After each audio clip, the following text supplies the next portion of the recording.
Graça e paz, irmãos. Negócio de Laurindo e Lazarino dá para formar uma dupla caipira, não dá? Não é engraçado isso, né? Quando eu vi também a propaganda, eu achei interessante esse negócio aí. Alguém me disse que tinha um controle aqui. Cadê o controle? Ah, é aquele embaixo aqui? Deve ser esse. Esse? Está ligado ou precisa ligar? Irmãos, deixa eu me apresentar rapidinho. Minha esposa, Elia, fica de pé um pouquinho. Estamos, eu e ela, hoje amanhã com os irmãos aqui.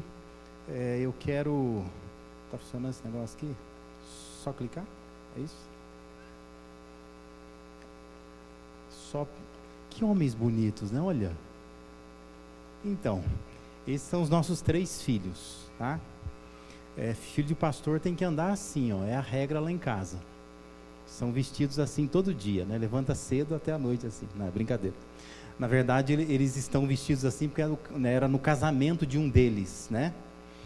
Mas o Lucas, que é o da sua esquerda aí, é o nosso filho mais velho, né? Esse menino com esse bigode, né? O Lucas é o único solteiro, na verdade, em casa.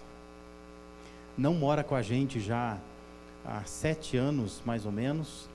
O Lucas é formado da Unicamp, nesta área de cinema, TV, e ele mora em Campinas, ele trabalha em Campinas, uma produtora que faz documentários para o canal Futura, né? Inclusive a gente fala isso com todo orgulho, né? Mas toda sexta-feira à noite, sábado ao meio-dia, tem uma série que aparece no canal Futura, né? Da Nascente à Foz, no finalzinho, aquela letrinha lá, assim. Você caça lá, aparece o nome dele lá. Lucas Lazarino é o nosso filho mais velho, né? O da outra ponta é o João, né? O João é casado com a Larissa. O João é pastor, né? Pastor de jovens da Igreja Batista do Redentor em Americana.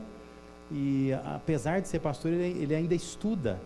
Ele faz uma faculdade de educação física ainda, porque ele trabalha com atletas em ação. Ele é atleta, né? Trabalha com atletas em ação, então ele ainda está fazendo uma outra faculdade por conta de que ele precisa de um número lá de registro para que ele possa fazer algumas atividades, né? Mas esse é o nosso filho João. E o do meio, o mais baixinho ali, é o Timóteo. O Timóteo também é pastor, né? Pastor Timóteo, casado com a Carol. O Timóteo, ele é pastor da Missão Batista Comunhão. A Missão Batista Comunhão é uma missão da nossa igreja. Fica num bairro ali entre Americana e Santa Bárbara. O Timóteo, ele é o pastor lá. E nós estamos aguardando esses 2 meninos netos, né?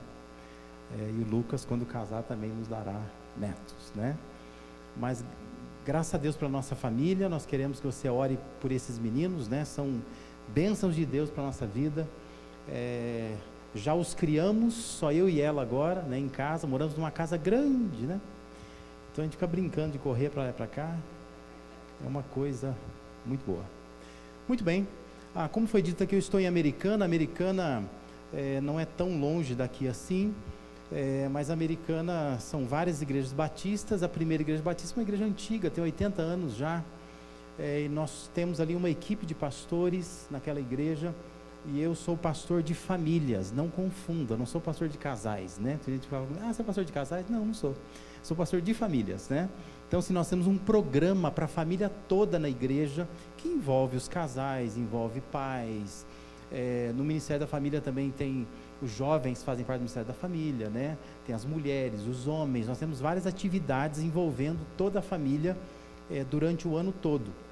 E eu coordeno isso, estou lá desde 2014. Antes disso, fui pastor de algumas outras igrejas, na verdade 2, né? Essa é a terceira igreja que eu sou pastor, tenho 26 anos de ministério. E nesse período a gente passou por 3 igrejas, 20 anos como pastor titular, e agora, nesses últimos 6 anos, a gente está nessa experiência, que é boa em alguns aspectos, ruim por outros, né? A gente tocar o segundo violino, que a gente fala, né? A gente não está como pastor principal, mas nós estamos ali ajudando aquela igreja nessa área de famílias. Eu quero convidar você a ler comigo esse texto, 1 Timóteo 5,8. Vamos lá? Você pode ficar de pé mais uma vez? 1 Timóteo 5,8. Só esse versículo, depois nós vamos entender melhor o contexto. Se você puder abrir a sua Bíblia lá, deixar a sua Bíblia aberto nesse texto, porque nós vamos olhar para ele como um todo, você vai entender um pouco mais desse texto. Nessa noite aqui é a minha expectativa. Vamos lá juntos? Ora, se alguém não tem cuidado dos seus, e especialmente dos de sua própria casa, tem negado a fé, e é pior do que o descrente. Eu vou pedir que só as mulheres, as vozes femininas, leiam nesse momento, e aí os homens ficam prestando atenção, né? No que elas estão falando. Vamos lá, as mulheres.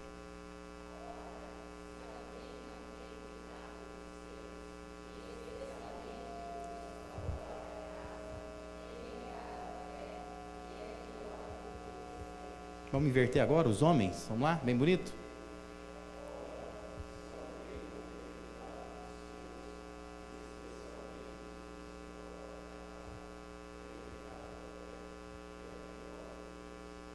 Amém? Você pode se sentar. Essa versão que nós lemos é a versão do Almeida Revista e Atualizada. Se você pegar a versão do Almeida, talvez alguns tenham aqui, a chamada Revista e Corrigida, vai dizer assim: mas se alguém não tem cuidado dos seus, principalmente os da sua família, negou a fé e é pior do que o infiel. E aqueles que têm essa versão chamada versão NVI, a nova versão internacional, vai dizer assim, ó: se alguém não cuida dos seus parentes, especialmente os de sua própria família, negou a fé e é pior que um descrente.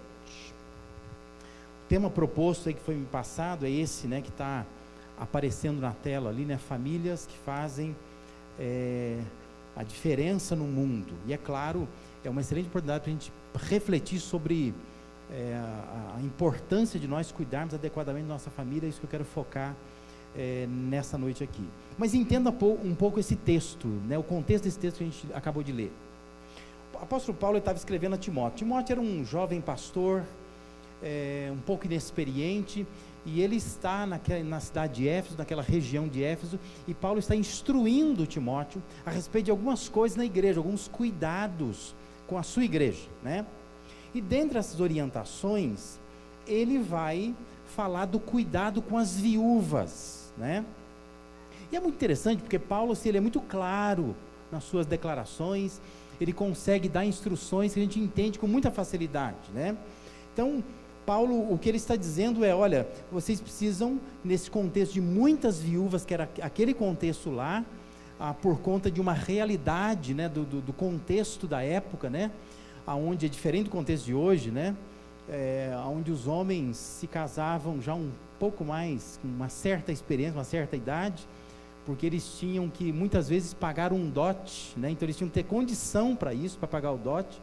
E, naturalmente, as meninas se casavam muito novas, porque elas eram prometidas para esses homens, né? Eram os casamentos arranjados, né? Desde quando a criança nascia. Então, por conta disso, que acontecia era uma coisa natural, esses homens morriam muito mais cedo que as mulheres, deixando muitas viúvas, né? É o que deve ter acontecido, por exemplo, com José e Maria. A Maria devia ser bem jovenzinha quando casou. O José mais velho, você vai ver que durante os evangelhos, quando Jesus cresce, cadê o José, o pai? Sumiu, deve ter morrido, né? Maria fica viúva sozinha. Então, era natural que nestas igrejas houvesse um contingente significativo de mulheres viúvas. E o jovem pastor está lá, né, assumiu a igreja, e parece que a igreja está meio que pressionando o pastor, o que nós vamos fazer com essa viuvada toda aqui, né? Aí Paulo vai ser muito claro, dizendo assim, ó, versículo 3, ele vai dizer: honra as viúvas verdadeiramente viúvas, né? Pois é, mas que negócio é esse, né? O que é viúva, verdadeiramente viúva? E aí, ele vai dar algumas instruções, né? Por exemplo, versículo 9 e 10, ele vai dizer: não seja inscrita senão viúva, que conte ao menos 60 anos de idade, tenha sido esposa de um só marido, seja recomendada pelo testemunho de boas obras, tenha criado filhos, exercitado hospitalidade, lavado os pés aos santos, socorrido atribulados, se viveu na prática zelosa de toda boa obra.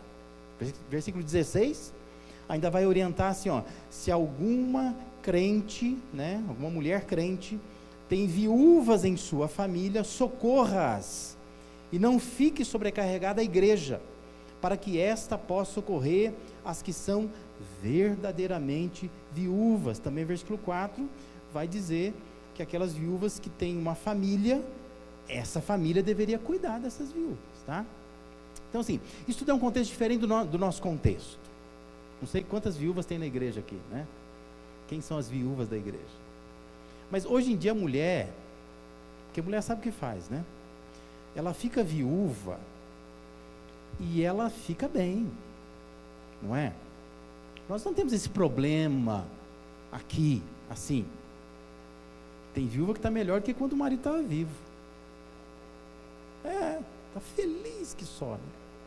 Eu acho engraçado isso, porque assim, quando a gente compara homem e mulher, é muito diferente nesse aspecto, né? Porque assim, o homem, se ele fica viúvo, eu tenho lidado com isso, sabe?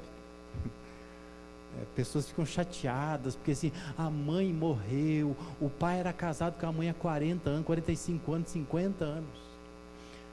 Aí a mãe morre. Quando há 3 meses o pai já está encantado por outra. E o filho fica decepcionado com isso. Onde é que você se viu? Meu pai dizia que amava minha mãe. Mas o homem é assim. Homem é assim, né? A tendência natural do homem é que se ele ficar viúvo, ele está com a mão no caixão da defunta ali. Sério, chorando, sabe aquele... Mas ele está com a mão no caixão e está meio que olhando assim, né? E se tiver alguém muito perto ali que o console, é capaz que ele saia noivo do velório. É sério, porque homem tem essa coisa da... O homem não pode ficar sozinho, né? Foi Deus que falou, não é bom que o homem esteja só. Deus disse, não disse? Não é bom. Porque assim, homens que ficam viúvos, ficam sozinhos, ficam meio abobados, né? Você pode reparar que ele fica meio perdido, ele não sabe o que fazer. Não sabe o que fazer. Eu tive um pai que faleceu alguns anos atrás, ficou viúvo anos, né? Dava um trabalhão, porque assim, não sabe muito o que fazer. Agora, a mulher não. Mulher fica viúva, nossa, ela tira a carteira de motorista,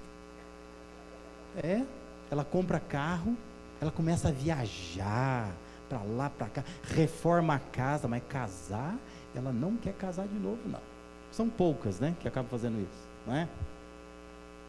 Então, assim, o nosso contexto é diferente, porque a viúva hoje, ela fica bem amparada, ela tem aposentadoria, né, a pensão, e não sei o quê, e um monte de coisa. E muitas, eu falo sério, eu conheço muitas viúvas que estão mais felizes hoje do que quando era casado. Está cantando vitória, dando glória de pé. Porque assim, o marido acabava com a vida dela, né? E ela está feliz, nossa, um só, me ajudou a ter filhos e tal, e chega, não quero saber mais de homem nenhum na minha vida, né? Tem até gente olhando para ela, mas não quer saber. Então, naquele contexto era diferente.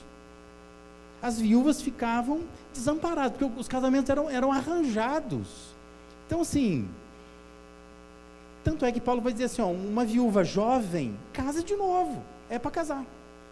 Você é livre para casar com quem que você quiser, com tanto ser do Senhor, vai dizer. Mas as viúvas que não tinham como se casar de novo, não tinha pensão, não tinha nada disso. Então, Paulo vai dizer, nós precisamos acolher essas viúvas, precisamos cuidar delas.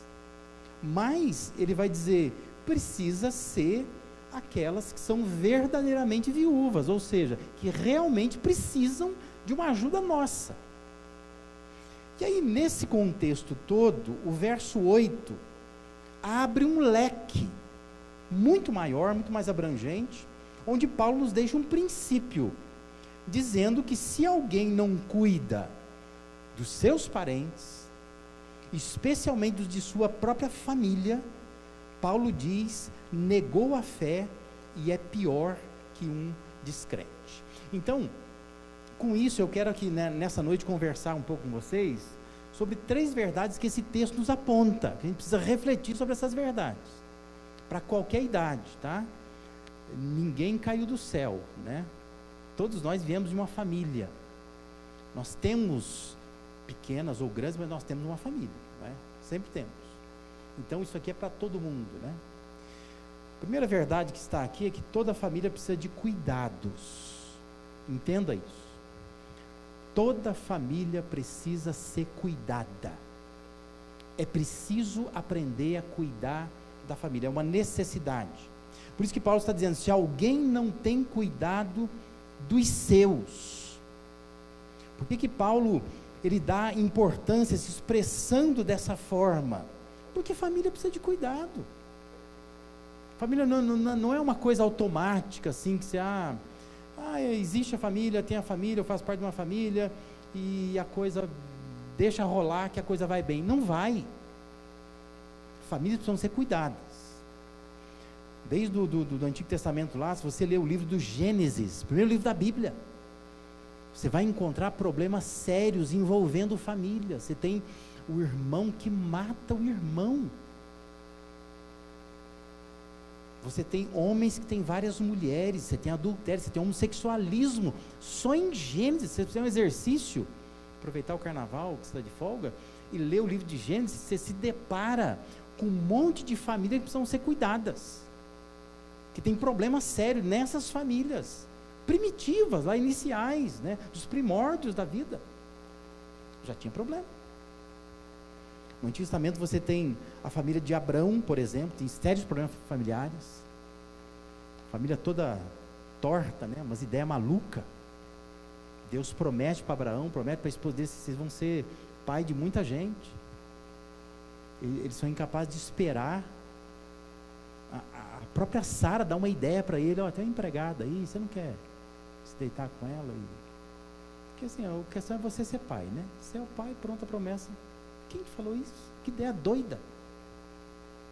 Gente, mas lá atrás o pessoal tinha essas ideias malucas? Tinha, você vê? Precisava cuidar daquela família. Abraão é uma família complicada. Família de Sansão, nem se fale, né? Que família complicada. Famílias como a família de Eli, os filhos de Eli, Deus nos livre disso, né? Mas todas as famílias mostram que havia necessidade de cuidar. Família precisa cuidar, não pode deixar, né? Hoje em dia a gente está com essa mentalidade que os filhos eles vão crescer, né? E eles vão decidir as coisas, né? Os pais estão deixando demais os filhos. Porque não estão entendendo que toda família precisa de cuidado, Você vai para o Novo Testamento, você vai encontrar famílias com problema. Jesus se depara com um monte de gente com problema familiar, né? A mulher samaritana é um dos exemplos, né? A igreja de Corinto, capítulo 5 de 1 Coríntios, você tem o rapaz que se deitava com a esposa do pai dele, que não era a mãe dele, né? Esposa do pai. Sei lá, a mãe morreu, o pai casou de novo, ele se deitava com a esposa do pai dele, né? Problema dentro da igreja, problema de família. Você vai se deparar com homossexualidade de novo no Novo Testamento. Romanos capítulo 1 vai falar sobre isso. Problemas envolvendo a família. Família, por ser esse conjunto de pessoas atingidas pelo pecado, é espaço de conflito e envolve responsabilidade. A gente vem na igreja, né? A gente está aqui na igreja, não sei se você está perto da sua família ou não, perto da esposa, perto dos filhos, né? E dá a impressão assim, que é tudo, né? A gente faz aquela ideia de que família de igreja está tudo bonitinho aqui assim, né? Quando os meus filhos eram pequenos, né? E a gente ia pregar nas igrejas, com aqueles 3 menininhos, tudo um perto do outro de idade. O pessoal ficava olhando aquilo, acho que as pessoas acham que filho de pastor tem asa, né? É anjo que fica voando assim, fica voando o dia inteiro para lá e para cá, filho, desce daí, né? Não é isso, né? Nossos filhos deram muito trabalho, muito trabalho. Quando você olha e fala, nossa, são 2 filhos pastores. Eu preguei na ordenação do Timóteo, debaixo de muita emoção. Porque assim, o Timóteo tem muito trabalho, né? Tivemos que trocar de escola. Tivemos que fazê-lo, às vezes, devolver coisas que ele pegava. Filho meu fazia isso, matava de vergonha. era pastor de uma igreja em Nova Odessa. E a igreja ficava assim, um pouco mais alto, tinha uma casa, um pouco mais baixo, no terreno do lado, né? Aí o vizinho veio um dia e falou assim, ó, pastor, é uma conversa chata que eu queria ter com o senhor, mas tem uns menininhos da igreja que ficam jogando pedra lá na minha casa, e tem a piscina, fica jogando pedra dentro da piscina, é difícil para a gente tirar. Será que o senhor podia falar com as crianças aí, né, e tal, né? Aí eu lá, aquela postura pastoral, dizendo assim para ele, você podia dar me ajudar a identificar essas crianças, né? Porque assim, é mais fácil, eu falo com os pais e tal, né? Aquela postura pastoral, né? Estou disposto a ajudar. Eu falei assim, então, um deles é filho do senhor. É meu filho? É, filho do senhor. Chegava em casa, tinha que... Não podia fazer isso, né? Aquela vontade de esganar o filho, né? Eu vou matar essa criança hoje, está humilhando meu ministério. Eu tinha que sentar, conversar, cuidar, varinha no bumbum, né? Porque criar filho dá trabalho. Casamentos dão trabalho, né?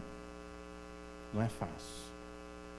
Eu sempre falo para os casais que eu nunca fiz um casamento que a pessoa chega ali diante da gente e diz assim, olha, eu estou aqui para ser infeliz.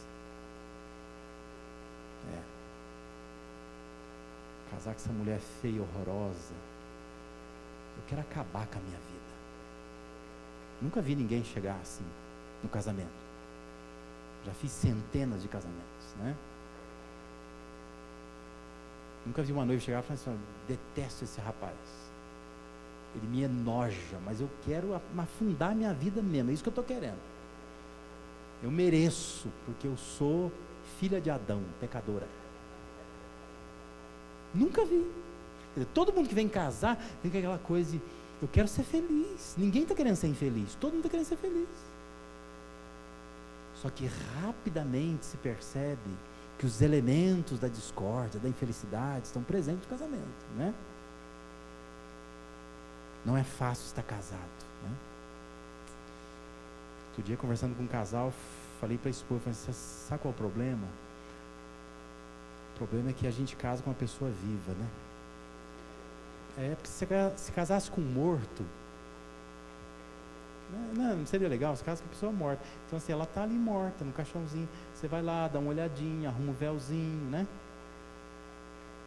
Acabou, beleza. Mas o problema é que você está casado com uma pessoa viva, você fala, ela não fica quieta, ela reage ao que você fala, ela quer mandar em você, né? John Drescher diz que essa é a primeira grande tentação do casamento, você querer recriar o cônjuge à sua imagem, à sua semelhança, não é? Você quer que a pessoa se comporte igual você, e fica tentando mandar na pessoa o tempo todo, controlar a pessoa o tempo todo. Tem que cuidar.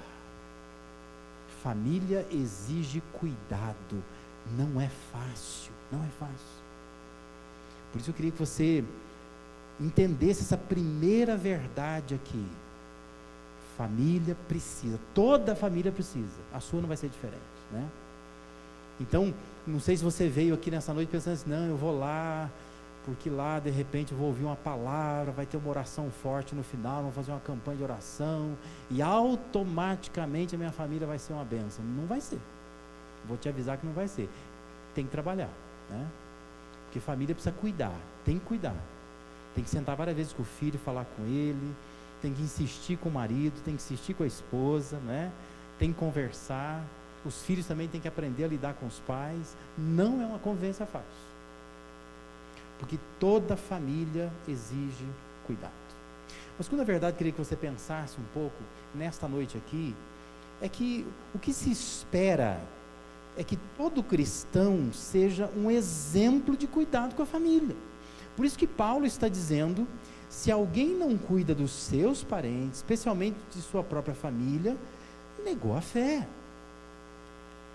Se você é um cristão, você precisa entender que é importante cuidar da família.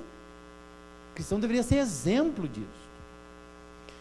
Observe o versículo 4, vai dizer assim, ó, mas se alguma viúva tiver filhos ou netos, esses aprendam primeiro a exercer piedade para com a sua própria família e a recompensar seus pais, porque isso é bom, é agradável diante de Deus.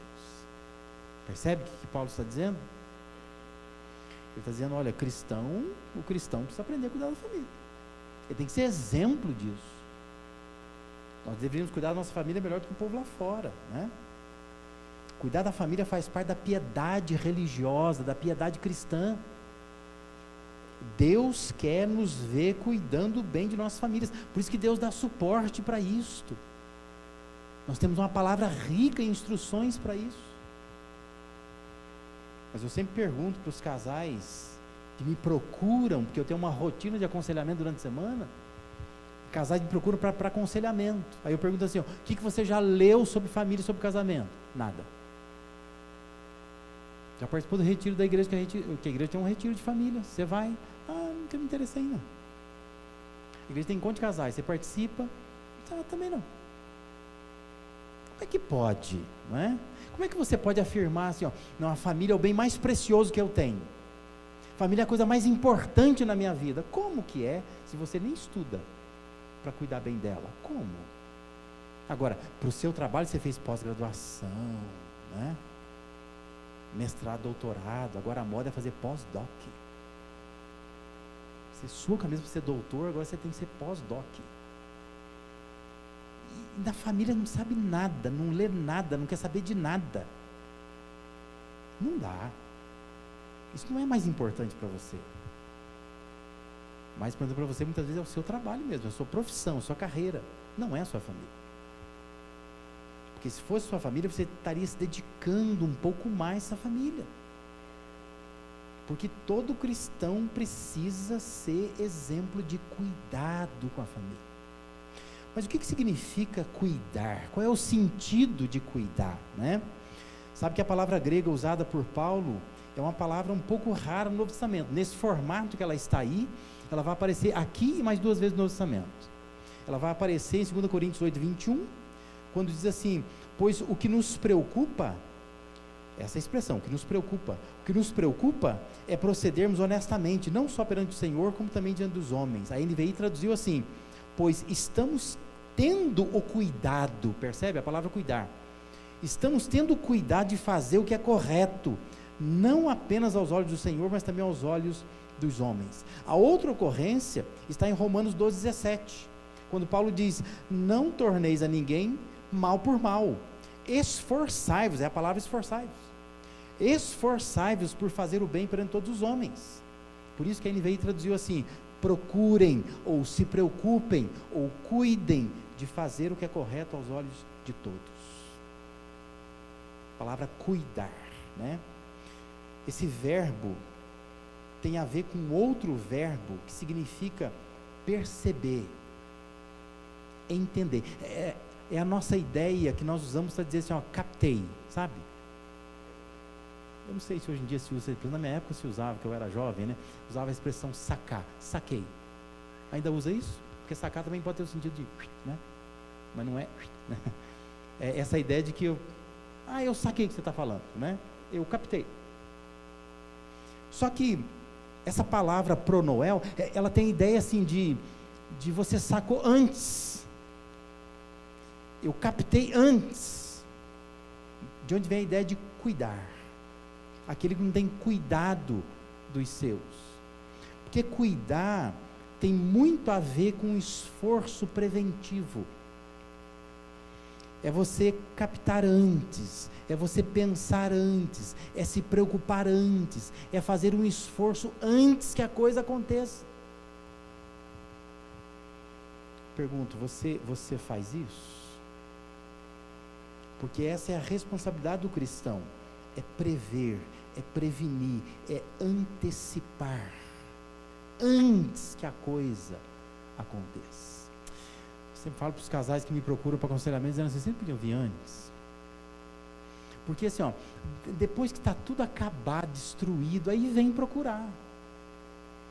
Me chama antes, sabe, quando a coisa está fervendo lá em casa, quando começa a discussão, quando você começa a notar que seu marido está indiferente, quando você começa a perceber que teu filho não te obedece mais, me chama.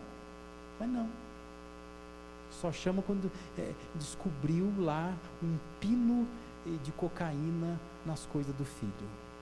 Mas agora que vocês vão procurar? Só depois que pegou uma mensagem no celular do marido que ele está traindo ela. Mas agora vocês vão me falar? Depois que a coisa entornou, aprenda a cuidar dos seus, seja um exemplo disso, observa, presta atenção. Nós vivemos hoje essa época de cada um no seu quadrado, não é? Cada um no seu quadrado. O filho tem a televisão dele, tem o tablet dele, tem o computador dele, tem o celular dele, tem a rede social dele, e fica lá. O pai e a mãe não sabem nem o que está acontecendo. Às vezes eu tenho que falar com pais da igreja, dizendo: você viu o que teu filho postou essa semana? Não viu, não percebeu, não acompanhou, não seguiu. Alguns até curtiu, é interessante, né? Mas você curtiu aquilo, cara? Você não viu o que teu filho falou? Olha o que ele está postando. Cuida. Seja um exemplo de cuidado, presta atenção, observa. Você está esperando acontecer o quê? Né? O que você está esperando acontecer? Olha para a cara da tua mulher. Ela está feliz? Ela está bem cuidada? Olha para o seu marido. Você vai deixando, vai deixando, vai deixando. Isso não é cuidar. Cuida. Aprenda a cuidar. Aprenda a fazer um esforço preventivo. Pensa antes. Se previna. A família tem que cuidar e o cristão tem que ser exemplo disso. Não espere a coisa acontecer. Faça o esforço preventivo. Vá nos encontros de casais que a igreja promove. Vai no retiro. Que bom que você está aqui nesta noite para ouvir, não é? Podia estar em casa. Mas está aqui, vai voltar amanhã, se Deus quiser, amém? Né? Leia livros. Busque conversar sobre a família. Mas é importante que você se previna. Cuida da sua família.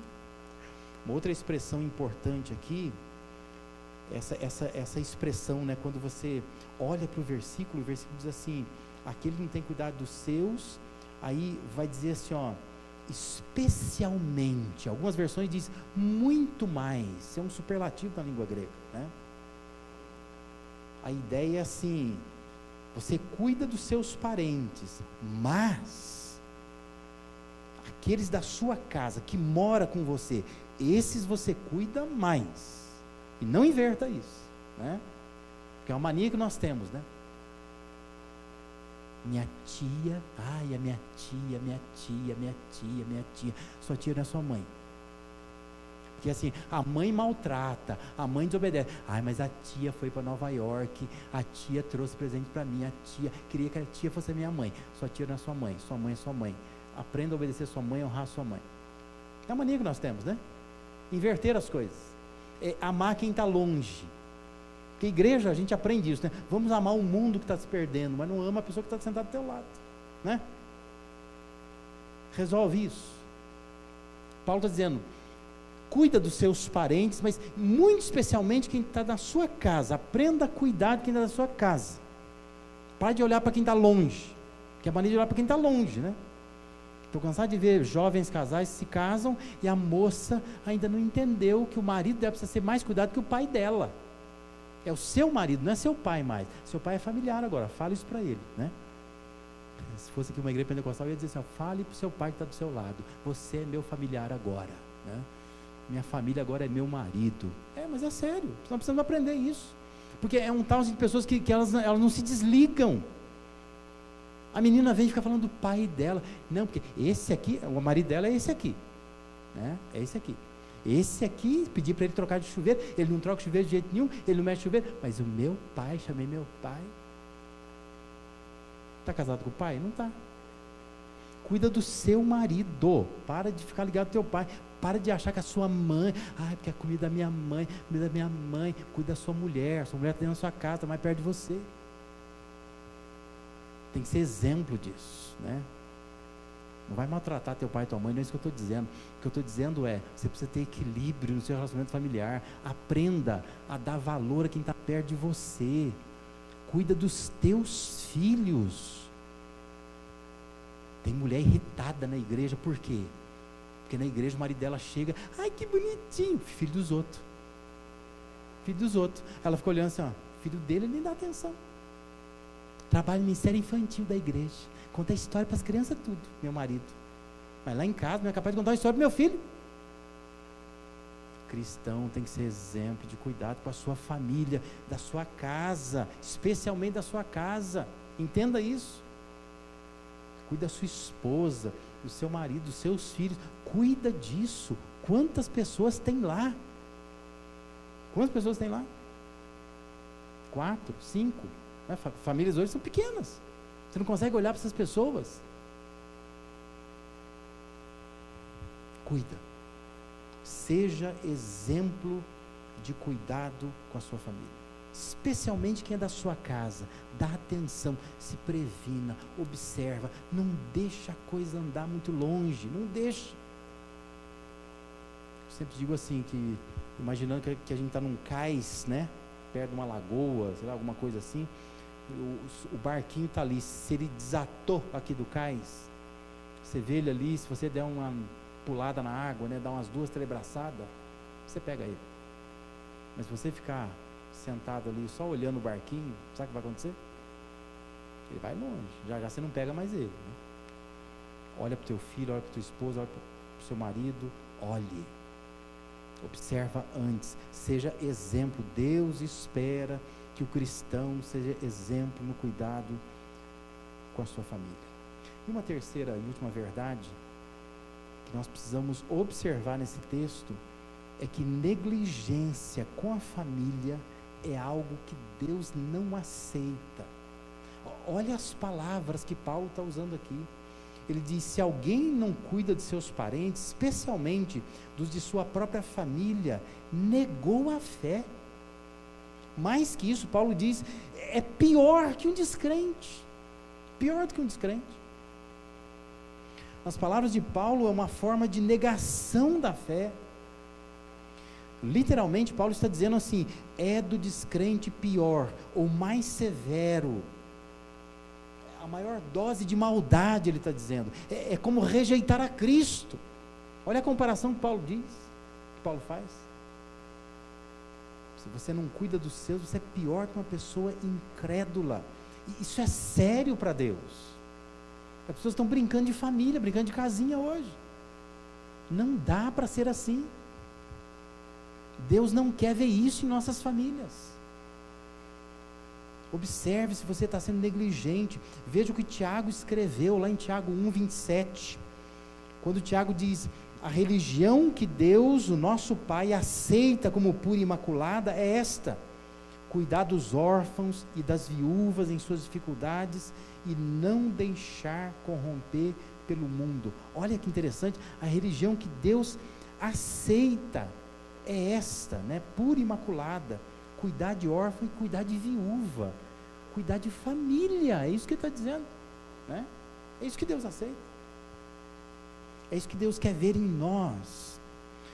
Lembra que o que motivou Paulo a escrever o que nós estamos refletindo aqui foram as viúvas. É o mesmo contexto, né? O que Tiago está usando aqui. Eu não sei se Paulo estava admitindo o fato de que descrente pode cuidar melhor, né? Que talvez ele visse, né? Conhecesse família descrente cuidando melhor da sua família do que um crente, né? Pode ser que tenha acontecido. Mas o fato é que Paulo está chamando a atenção aqui, dizendo que se uma pessoa não cuida bem da sua família, ela manifesta ser pior do que um descrente, alguém que rejeita a fé em Cristo. Isso é muito sério. Por isso, meu irmão, minha irmã, cuida. Não seja negligente com a sua família. Observa quem é a sua esposa, com quem você se casou, quem são os filhos que Deus te deu, o que Deus quer fazer por meio dessa família. Existe um livro muito precioso, não sei se você conhece, um livro chamado Casamento Sagrado, do Gary Thomas. Conhece esse livro? Alguém já leu? Não é um livro pequeno não, é um livro grandão, sabe? Aqueles tijolão assim. Mas é um livro precioso. Estudamos já com os casais na igreja. Mas o Gary Thomas, ele parte de uma pergunta que ele faz, né? Ele diz assim: se Deus nos fez casar muito mais do que para nos fazer felizes, se Deus nos fez casar para nos tornar mais santos, já pensou nisso? Aplica isso à sua família. Sua família, você pode transformá-la num espaço de felicidade. Eu estou buscando felicidade na família. Mas experimenta tornar a tua família num espaço de santidade. Família é chão sagrado. Deus quer se manifestar por meio da sua família, na sua família. Experimenta pensar assim: essa dificuldade que eu passo é porque Deus está me tornando mais santo, né? Então, os filhos que você chama de pestinha, talvez você deveria chamar de ferramenta, não é? É uma ferramenta que Deus está usando na tua vida. Cada um tem um filho que merece, né?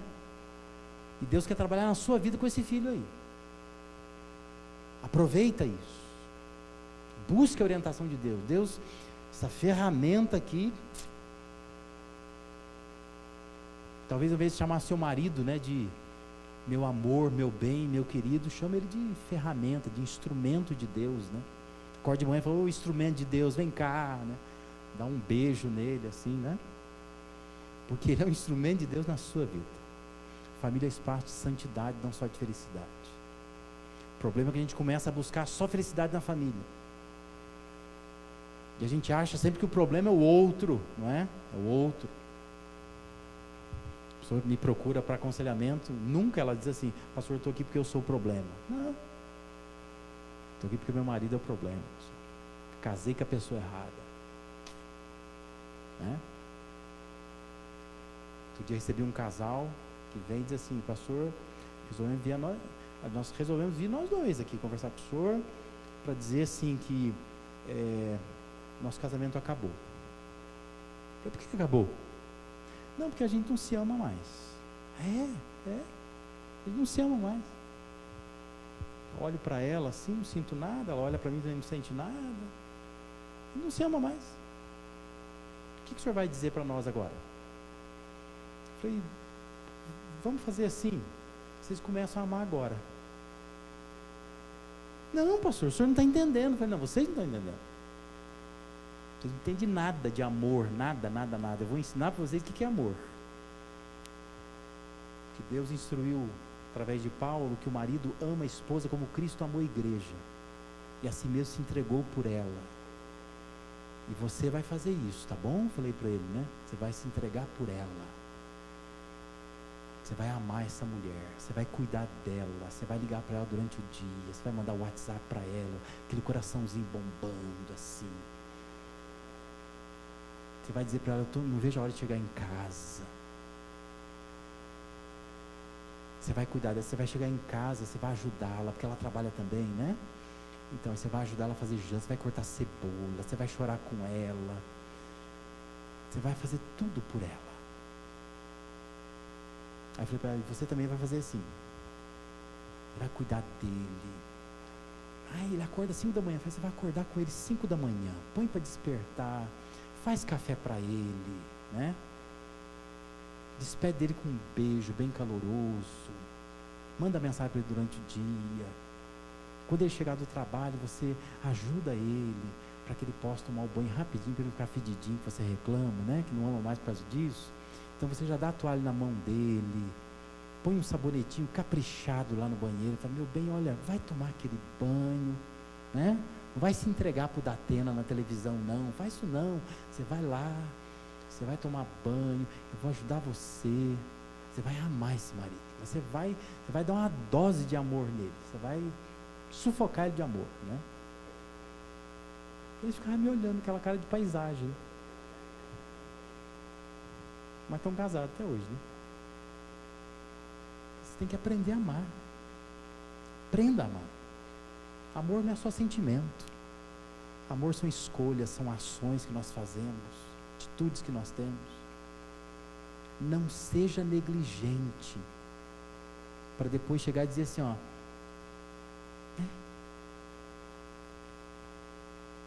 pessoa às vezes chega no meu gabinete e diz assim: pastor, eu estou aqui porque eu sou a parte que esforça. Eu falo: eu duvido. Eu estou duvidando. Chama a outra parte que eu quero escutar a outra parte também. Duvido. Não, porque eu sou a parte que esforça. O outro não se esforça. Eu duvido, você não se esforça coisa nenhuma. Você não se esforça.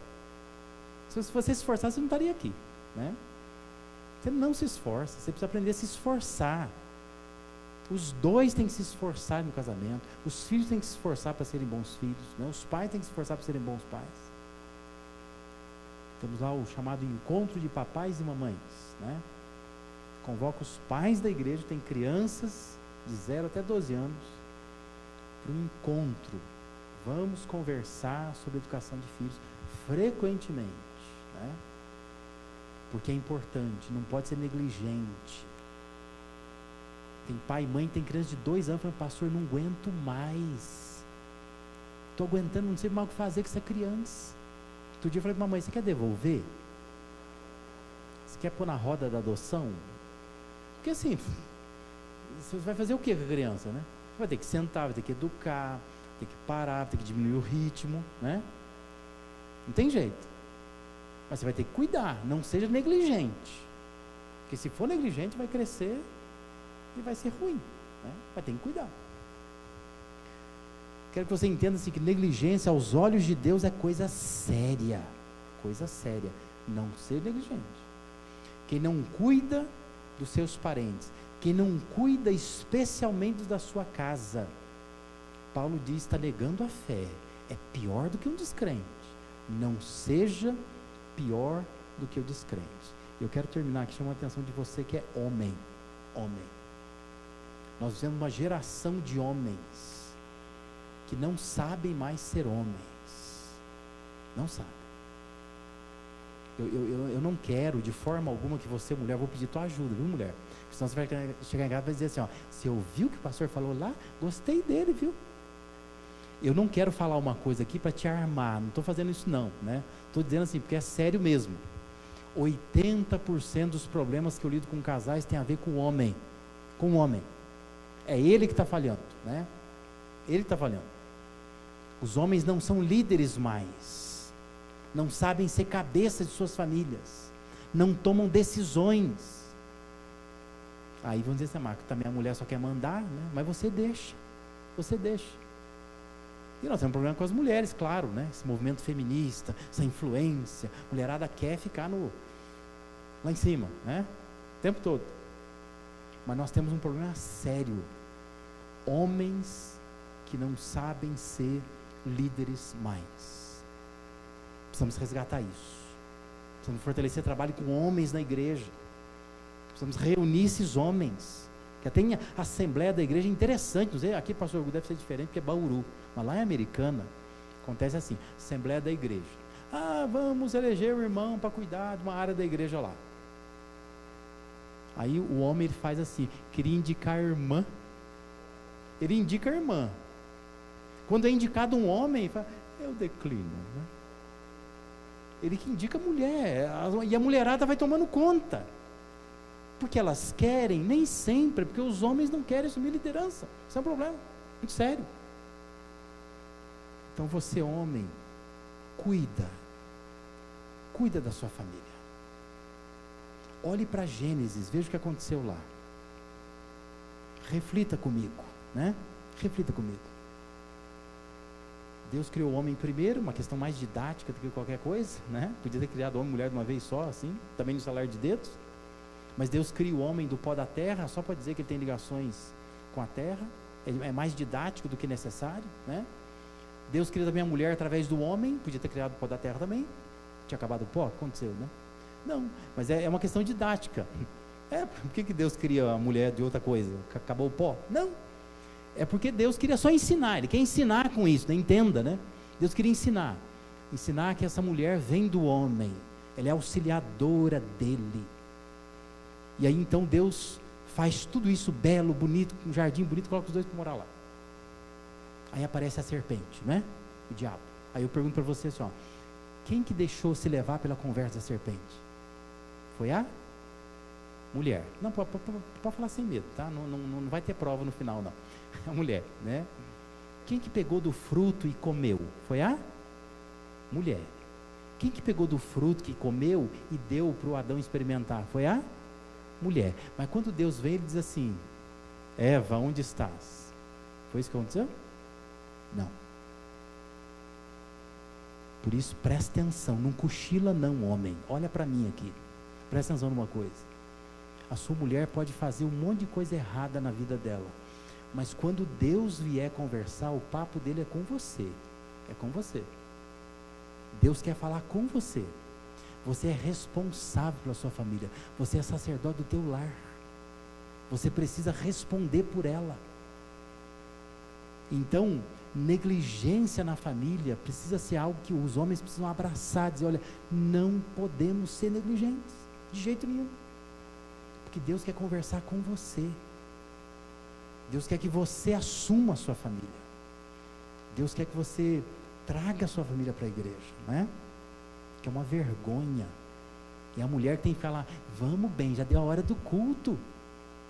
Faça isso, né? Não faça isso, né? Ah, bem, vai você hoje, né?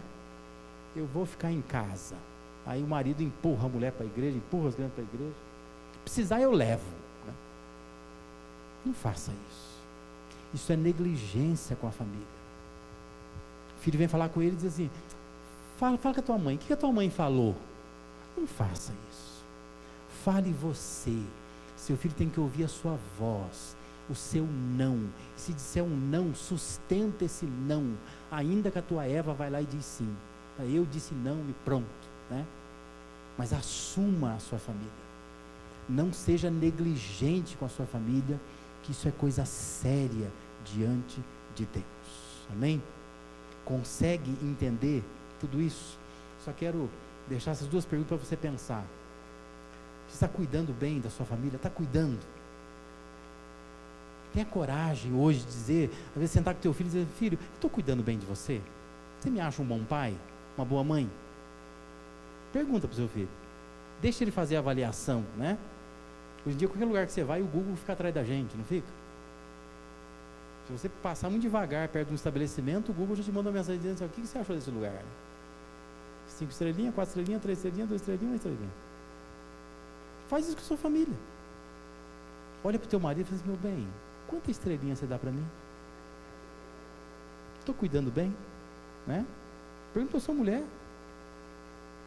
Peça para que ela te avalie, né? Tenha coragem de fazer isso, né? Eu pergunto: sua família está sofrendo por sua causa? É você que está fazendo a sua família sofrer? Famílias que fazem diferença no mundo são aquelas bem cuidadas, que vivem unidas, têm relações bem fortalecidas, porque cada um está fazendo o seu papel, entendendo a necessidade de cuidar, porque Deus nos tem chamado para isso. Amém? Vamos orar por isso? Feche seus olhos. Ó Deus bondoso, como nós cantamos antes aqui, o Senhor é o Deus que não se cansa de amar, e o Senhor nos ama, apesar das fraquezas que nós temos. O Senhor ama as nossas famílias, e ó Deus, eu te peço, olha por nós mais uma vez, nos ajuda, ó Deus, com a tua graça, para que possamos, ó Deus, cuidar bem de nossas famílias. Obrigado, ó Deus, por esse entendimento tão claro que o Senhor nos traz nessa noite aqui, de que nossas famílias precisam de cuidado, de que se nós somos cristãos, nós precisamos ser exemplos desse cuidado, de que se nós estamos negligenciando isso é algo muito sério diante do Senhor. Ó Deus, nós queremos nos arrepender das coisas erradas que fazemos, da falta de um olhar mais preventivo para a nossa família.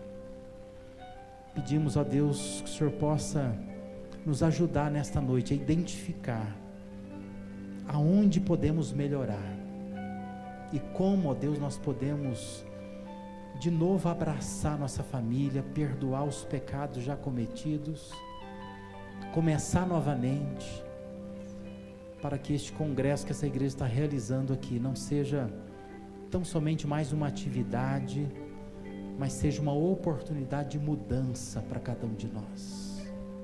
Nos abençoa, Deus, nós precisamos do Senhor, para que aquilo que nós ouvimos nessa noite, efetivamente, se transforme em princípios, em valores, no nosso dia a dia. Oramos por isso, ó Deus, e o fazemos, em nome e por amor a Jesus. Amém e amém, Senhor. Irmãos, tem minhas redes sociais ali, me siga lá, vai ser um prazer poder interagir com você também, viu? Deus abençoe os irmãos.